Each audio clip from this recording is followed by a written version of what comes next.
ya Ustaz? Iya, betul. Boleh langsung dijelaskan tentang materi kita di sore hari ini Ustaz? Baik, terima kasih pada penyiar. Assalamualaikum warahmatullahi wabarakatuh. Alhamdulillahi rabbil alamin. Wassalatu wassalamu ala asrafil anbiya'i wal mursalin wa ala alihi wa sahbihi ajma'in. Amma ba'd. Segala puji bagi Allah yang telah memberikan kita kesehatan, kesempatan, serta rahmatnya, sehingga kita masih bisa menikmati berbagai macam nikmat yang diberikan Allah Subhanahu wa Ta'ala. Terlebih nikmat kita masih bisa mengikuti atau berada di bulan suci Ramadan, yaitu di bulan suci Ramadan yang ke-13. Salawat dan salam kita hadiahkan ke junjungan kita Rasulullah sallallahu alaihi wasallam, yang mana syafaat beliau yang kita harapkan di yaumil akhir.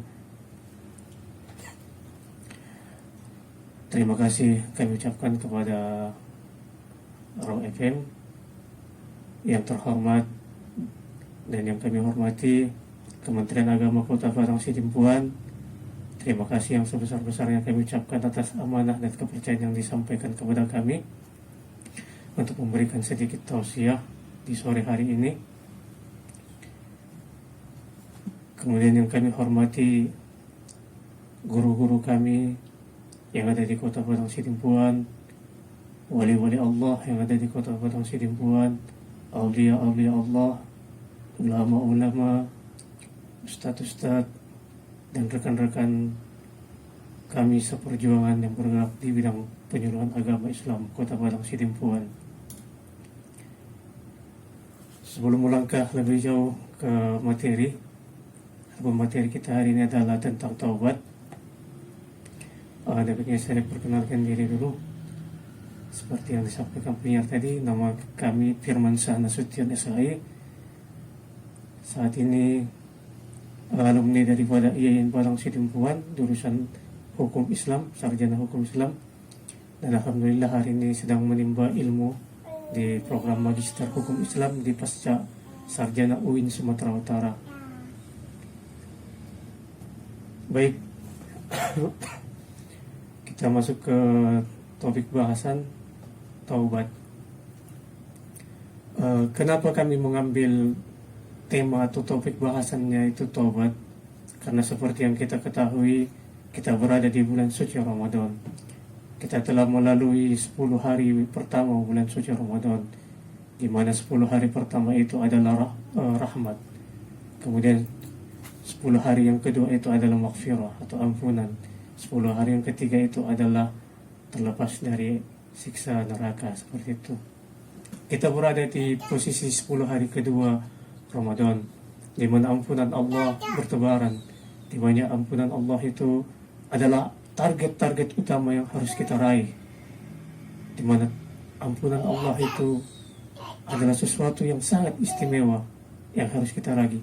Maka merugilah seseorang yang dia berada di bulan suci Ramadan tapi dia tidak mendapatkan ampunan daripada Allah Subhanahu wa Ta'ala. Bapak dan Ibu sahabat Raw FM yang dirahmati Allah, dalam perjalanan kehidupan umat manusia atau di muka bumi ini, maka tidak terlepas dari yang namanya hilaf dan kesalahan dan dosa. Tapi sebaik-baik manusia yang bersalah dan berdosa adalah mereka-mereka yang cepat bertaubat dan memperbaiki diri. Allah Subhanahu wa Ta'ala berfirman dalam surah At-Tahrim ayat 8. A'udzu billahi minasyaitonir rajim. Bismillahirrahmanirrahim. Ya ayyuhalladzina amanu tubu ila Allahi taubatan nasuha. Asa rabbukum an yukaffira ankum sayyi'atikum wa yudkhilakum jannatin tajri min tahtiha al-anhar yawma la yukhzillahu an-nabiyya والذين آمنوا معه نورهم يسعى بين أيديهم وبأيمانهم يقولون ربنا أتمم لنا نورنا واغفر لنا إنك على كل شيء قدير. Yang artinya, wahai orang-orang yang beriman, bertobatlah kepada Allah dengan tobat yang semurni-murninya. Mudah-mudahan Tuhanmu akan menghapus kesalahan-kesalahanmu dan memasukkanmu ke dalam surga yang mengalir di bawahnya sungai-sungai pada hari ketika Allah tidak menghinakan Nabi dan orang-orang yang beriman bersamanya. Cahaya mereka memancar di hadapan dan di sebelah kanannya. Maka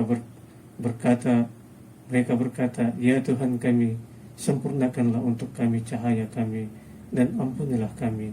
Sesungguhnya Engkau Maha Kuasa atas segala sesuatu. Allah Subhanahu wa taala telah berfirman dalam surah At-Tahrim ayat 8 yang mengharuskan kita untuk bertaubat, yaitu taubat nasuha, taubat yang semurni-murninya. Bapak dan Ibu yang dirahmati Allah, sahabat Raw FM yang senantiasa setia di ruang dengar kami, berbicara masalah taubat ini membuat hati kami atau membuat hati penceramah bergetar. Saya menyampaikan ini saja sebenarnya kami merinding. Karena kenapa? Yang paling terpukul dengan topik ini adalah kami sendiri, seperti itu. Tapi inilah dia tugas. Artinya kita sama-sama adalah orang-orang yang memperbaiki diri. Al-Hafiz Ibnu Katsir berkata dalam tafsirnya mengenai taubat. Arti taubat itu adalah taubat yang sebenarnya dan sepenuh hati akan menghapus keburukan-keburukan yang dilakukan sebelumnya, mengembalikan keaslian jiwa orang yang bertaubat, serta menghapus keburukan-keburukan yang dilakukannya. Sedangkan pendapat dari kalangan salaf itu berbeda-beda mendefinisikan hakikat taubat nasuha. Sehingga Imam Al-Qurtubi dalam tafsirnya menyebutkan ada 23 pendapat, meskipun sebenarnya hanya ada satu pendapat yang paling dominan. Hasan Al-Basri berkata, taubat adalah jika seseorang hamba menyesali akan perbuatannya pada masa lalu serta berjanji untuk tidak mengulanginya. Artinya dalam taubat ini ada kata menyesal dan berjanji untuk tidak mengulanginya. Maka seseorang yang berucap dia telah bertobat tapi masih juga melakukan perbuatan yang sama, masih juga melakukan dosa yang sama, maka itu bukanlah taubatan nasuha, bukanlah taubatan yang sebenar-benarnya. Taubatan nasuha adalah taubatan yang dilandaskan pengharapan, penuh harapan untuk diampuni Allah Subhanahu wa taala. Maka ketika seseorang mengatakan saya telah bertobat, tapi masih ada indikasi-indikasi, masih ada indikator-indikator lain di dalam hatinya atau di dalam pikirannya, maka sesungguhnya itu bukanlah taubat. Apabila seseorang mengatakan saya telah bertobat, tapi adalah masih terbersit di dalam hatinya terpikirnya suatu kepentingan terselubung, maka sebenarnya dia tidak benar-benar bertobat dan nasuha. Karena taubatan nasuha itu hanyalah taubatan yang dilandaskan kepada Allah. Targetnya adalah untuk mendapatkan ampunan Allah Subhanahu wa taala. Hadirin sahabat Raw FM yang dirahmati Allah.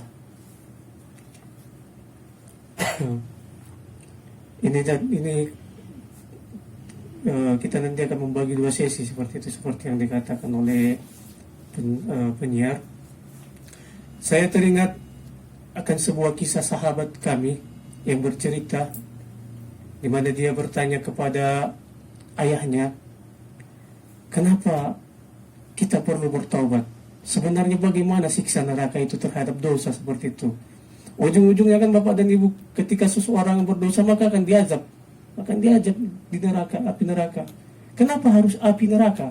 Ada pertanyaannya seperti itu kepada ayah. Jadi sang ayah menyuruh dia untuk memanaskan air, menyediakan kopi, gula, dan air putih. Setelah mendidih, air tersebut dibawa, disuruh dicampurkan, ibarat membuat kopi seperti biasa. Tapi sebelum dicampurkan, ayah berkata, bagaimana kondisi air? Sahabat kami tadi menjawab, kondisi air putih, bersih. Bagaimana kondisi kopi? Kondisi kopi tersebut hitam, rasanya pahit. Gula, rasanya manis. Campurkan kopi terlebih dahulu dengan air. Bagaimana kondisinya? Maka air yang bening tadi, yang bersih, putih bersih tadi, itu menjadi hitam. Bapak dan Ibu yang dirahmati Allah. Ya, gue mau buat kopi, dah sudah dah membuat inat tani bagas kan? Oh, no. Kemudian mabia do nak kikop air putih ning ayak naik. Belum betong ayak, biar rasanya pahit. Angibet ko gulo atau tuh manis tuh.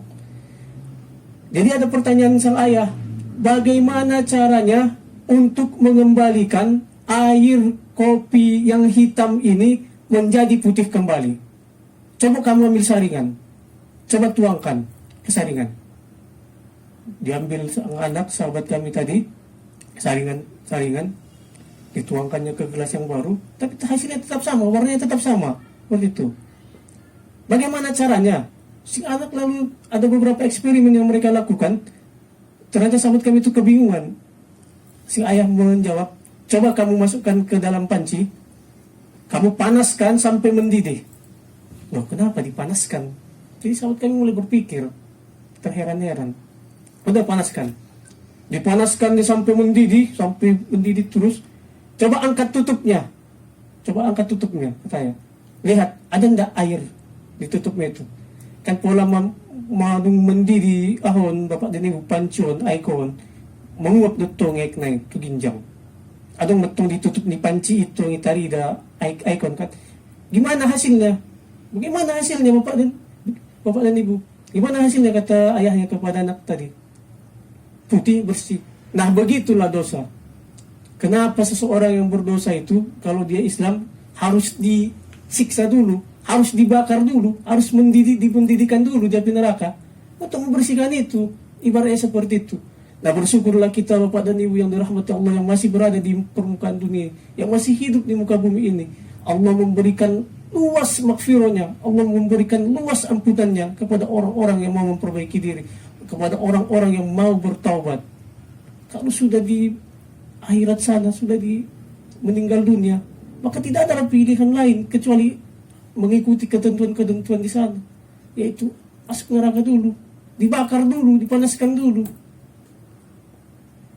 Lantas si anak tadi menjawab, bagaimana dengan dosa syirik ya Allah? Ayah, mana Allah mengatakan dosa yang tidak diampuni itu adalah syirik. Si ayah kembali menganalogikan, kembali mengajak si anak berpikir, kopi tadi di mana posisinya ketika dipanaskan? Posisi sampai mendidih, sampai habis, di mana posisinya? Ya tetap di bawah panci, menghitam di bawah panci. Sementara air yang tadi itu menaik ke atas menjadi uap air, menjadi putih bening. Kopi yang tadi yang hitam itu, itulah ibaratnya dosa syirik. Jadi pelaku-pelaku syirik itu tidak akan diampuni. Dia dibawa kerak-kerak api neraka. Jadi dalam kehidupan kita pun Bapak dan Ibu, sebenarnya banyak iktibar, banyak pelajaran yang kita ambil untuk kita kembali ke jalan Allah Subhanahu wa taala. Kalau biasanya di momen-momen politik, kalau bicara tobat ini banyak pejabat-pejabat yang bertobat kan seperti itu. Tapi apakah benar tobatnya itu tobat-tobat yang ini? Jangan kan pejabat Bapak dan kita saja dalam kehidupan sehari-hari. Seorang istri mungkin ya yang ingin ada kepentingan kepada suaminya, pura-pura lah dia baik kan. Ataupun sebaliknya, seorang suami yang ingin ada kepentingan kepada istri, pura-pura dia baik. Aku sudah bertobat dari kesalahanku, aku tidak menghubungi si dia lagi, katanya. Ya kan? Tapi ternyata ada kepentingan lain. Begitu juga si istri dinasihati suami, Dek, kamu jangan begini ya Dek, tak boleh begitu. Oh, karena ada kepentingan mau minta uang belanja lebih, ya bang, adik udah bertobat banget ya. Nah, tobat-tobat yang seperti itu, tobat-tobat yang tidak dilandaskan pengharapan kepada Allah atau ada unsur-unsur kepentingan lain, itu bukanlah taubat nasuha.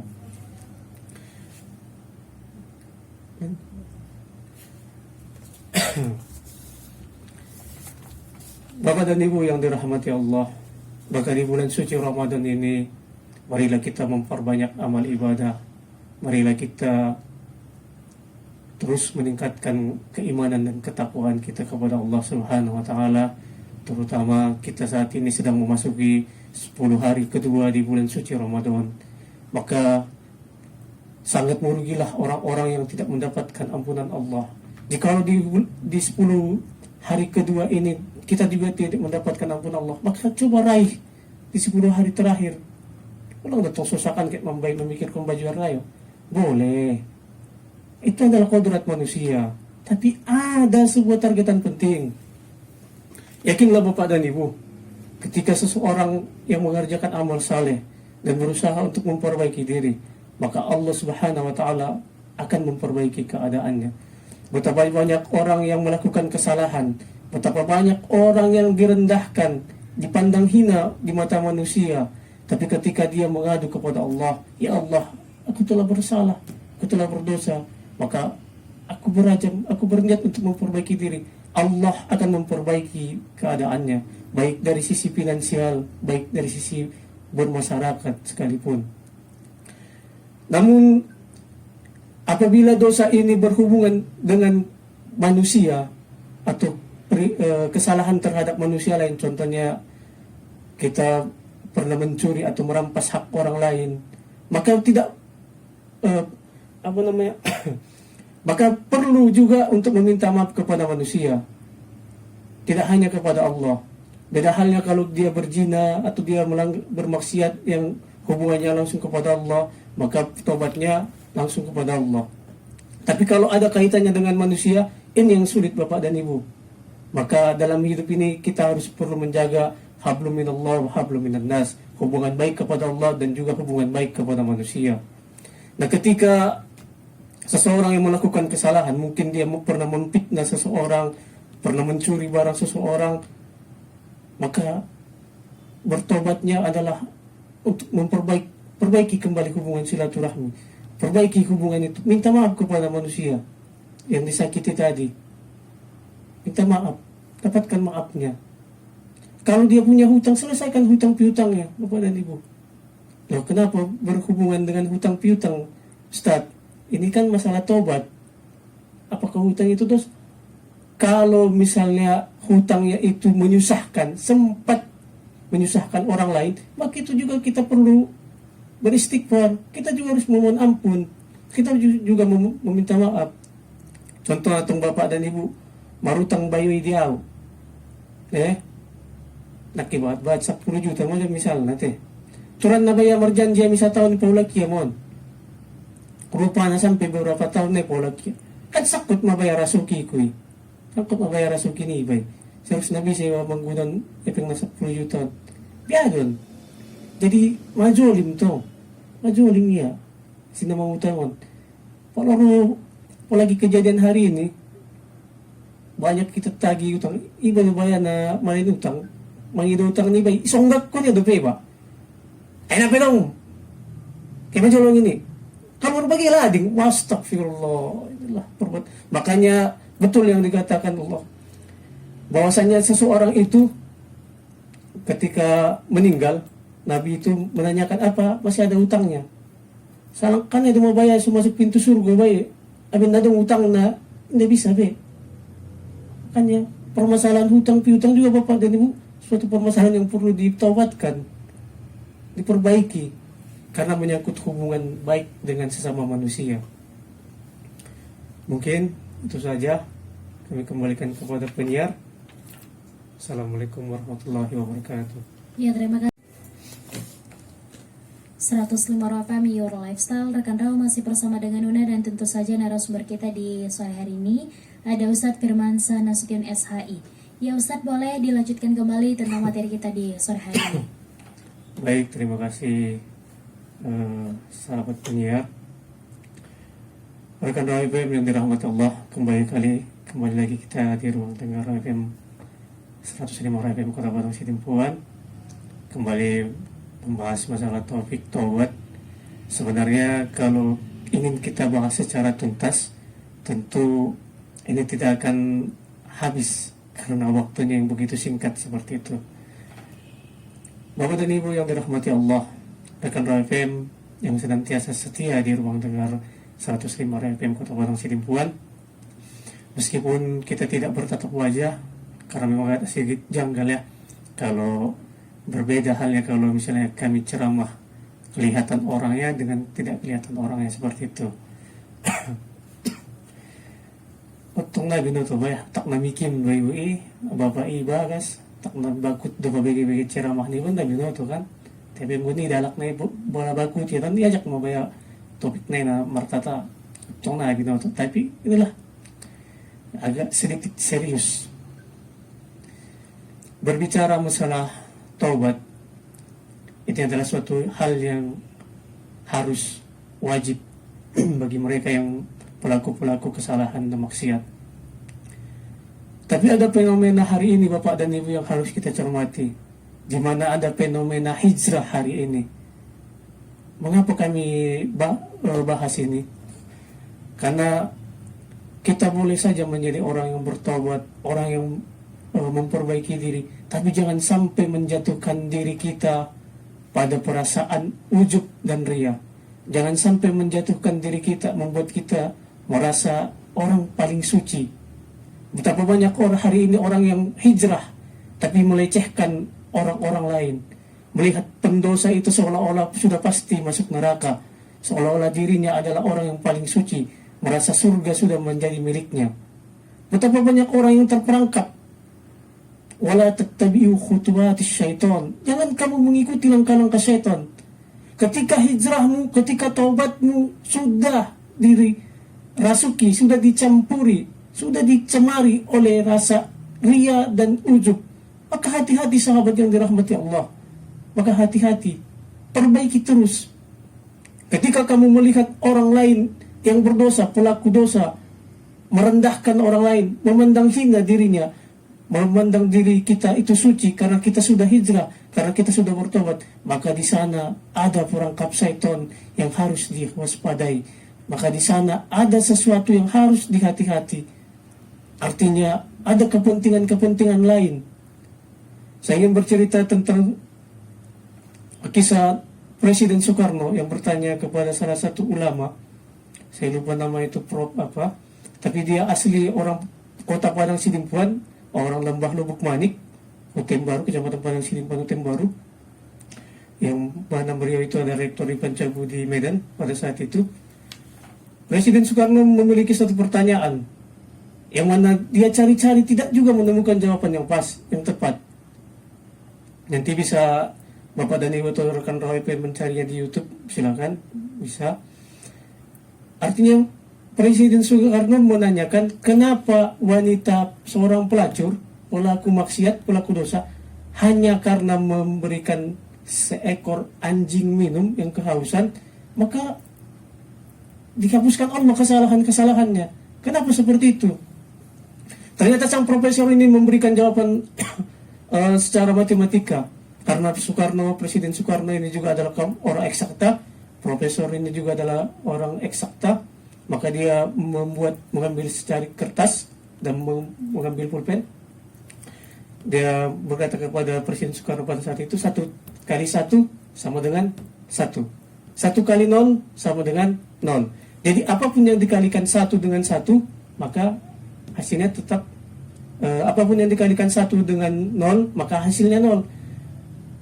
1 kali tak terhingga sama dengan hasilnya tak terhingga. Contohnya begini, satu kebaikan, kalau ada kepentingan, satu kepentingan, maka yang didapatkan adalah 1 kepentingan tadi. 1 kali 2, 1 kebaikan tapi dengan 2 kebaikan, 2 kali 1, 2 kebaikan tapi ada kepentingan, 1 kepentingan, maka yang didapatkan adalah kepentingan tadi. 1 dikali 0, 1 kebaikan tapi tidak mengharapkan apa-apa, tidak disandarkan niatnya kepada Allah Subhanahu wa taala, tidak ingin mengharapkan ridho Allah Subhanahu wa taala, maka hasilnya adalah 0. Jadi apapun yang dikalikan dengan 0, berapa banyak pun kebaikan-kebaikan yang dilakukan seseorang, kalau tidak disandarkan kepada Allah Subhanahu wa taala, maka semua kebaikannya adalah 0. Ketika dia sholat, ketika dia berpuasa, tapi tidak mengharapkan ridho dari Allah, tidak disandarkan kepada Allah, maka hasilnya 0. Itulah dalam analogika matematika ya. Ada 1 dikali tak terhingga. Satu dikali tak terhingga hasilnya sama dengan tak terhingga. Dua dikali tak terhingga hasilnya sama dengan tak terhingga. Tiga dikali tak terhingga sama dengan tak terhingga. Jadi apapun yang dikalikan dengan tak terhingga, maka hasilnya tak terhingga. Tak terhingga ini adalah diibaratkan Allah Subhanahu wa taala. 1, 2, 3 dan seterusnya itu adalah kebaikan yang kita lakukan.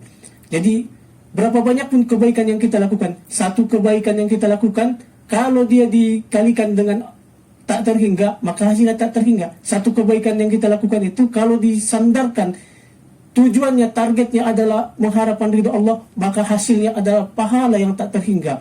Maka seperti itulah tadi contohnya pelacur yang memberikan minum kepada anjing yang kehausan tadi. Dia menyandarkan niatnya, dia menyandarkan harapannya kepada Allah Subhanahu wa taala terhadap amal kebaikan yang dilakukannya. Memberikan anjing minum tadi itu adalah suatu kebaikan. Dia sandarkan niatnya untuk mengharapkan ridho Allah. Maka itu, Allah itu adalah sesuatu yang tak terhingga. Maka satu kebaikan yang dia lakukan mendapatkan pahala yang tak terhingga dibandingkan dosa-dosanya.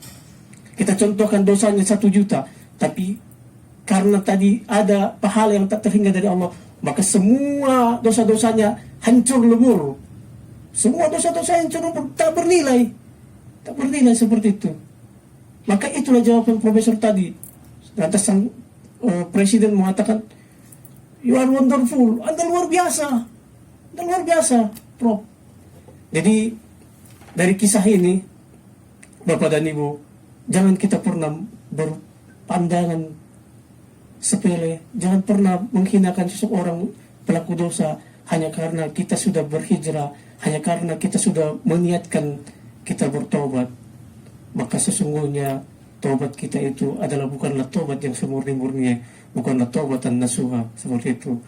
Maka marilah, wahai sahabat-sahabat atau rekan Raw FM yang dirahmati Allah, yang mungkin hari ini telah berazam, telah berniat untuk melakukan hijrah dari suatu pekerjaan kepada pekerjaan lain yang lebih baik, atau meninggalkan suatu perbuatan yang dilarang Allah kepada perbuatan yang diridai Allah, maka hati-hati langkah-langkah syaitan, hati-hati jebakan syaitan di sana. Jangan sempat diri kita menjadi ujub dan ria. Jangan sempat kita merasa diri kita paling suci dan merendahkan orang lain. Maka seperti kisah seorang pelacur yang memberikan air minum kepada anjing tadi, dia sandarkan niatnya kepada Allah. Baik, karena terbatas waktu, sebelum menutup ceramah di sore hari ini, kami sekali lagi memohon maaf apabila ada kesalahan-kesalahan bahasa atau ada bahasa yang menyakiti hati. Inti daripada ceramah tausiah pada sore hari ini adalah mengajak kita untuk saling memperbaiki diri, terutama kepada diri penceramah sendiri. Saya diawaya di naposo pamatang tentu do bayan naposo usion.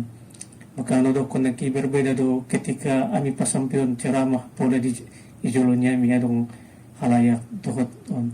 Orang betak na bayat tuan-tuan guru ni bodo, orang tua ni bodo, guru-guru ni mapabigit ceramah ni bon, saktabi mami dia mo.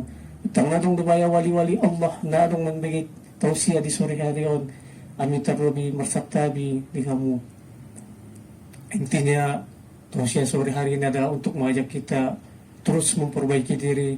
Jangan sampai Ramadan tahun ini berlalu begitu saja. Jangan sampai Ramadan tahun ini kita lalui dengan kehampaan-kehampaan. Jangan sampai Ramadan hari ini berlalu dengan kebablasan-kebablasan. Betapa banyak orang yang merindukan bulan suci Ramadan. Betapa banyak orang yang menginginkan dia ikut untuk berpuasa Ramadan, untuk memperbanyak amal di bulan Ramadan. Tapi ternyata Allah Subhanahu wa taala terlebih dahulu memanggilnya. Maka bersyukurlah kita Bapak dan Ibu, kita masih berada di bulan suci Ramadan. Kita tidak tahu usia ini kapan. Yang terpenting, kata kunci dalam taubat itu adalah sandarkanlah niat kepada Allah. Target utamanya itu adalah Allah. Target utamanya itu adalah keridhaan Allah. Target utamanya itu adalah maghfirah atau ampunan Allah. Maka apapun kepentingan-kepentingan yang menyertainya, silahkan sirnakan, silahkan hancurkan agar tidak merusak daripada taubat-taubat kita. Kami sangat bersyukur di sore hari ini didampingi istri tercinta Sariana Siregar, penambah dan penggugah semangat. Maka dalam kehidupan rumah tangga itu juga ada perlu manajemen tobat seperti itu. Maka bapak dan ibu yang di rumah juga harus saling mendukung untuk bertobat. Jangan notong pulai busaya alak lain ay madung git martobat marjikir pro alak bagas naik ayan siya na marjikir saja mo na patur na marasoki ini masih guys nanti. Jadi harus saling mendukung seperti itu. Bapak dan ibu yang dirahmati Allah, sebagai iktibar, sebagai pelajaran, kami di rumah itu membuat papan tulis. Papan tulis di rumah kami buat judul besarnya itu tobat. Sebelah kanannya itu kesalahan sosial, sebelah kirinya itu kesalahan pribadi. Kami targetkan itu ada istighfar dan sholawat. Makanya di Facebook saya pun selalu saya gencarkan itu istighfar dan sholawat seperti itu. Maka bapak dan ibu, manajemenlah taubat kita, manajemenlah keluarga kita dengan sebaik-baiknya. Semoga Allah Subhanahu wa taala senantiasa melindungi kita dari segala berbahaya. Demikian yang dapat kami sampaikan. Wallahu muwaffiq ila aqwamit thoriq. Billahi taufiq wal hidayah. Wassalamualaikum warahmatullahi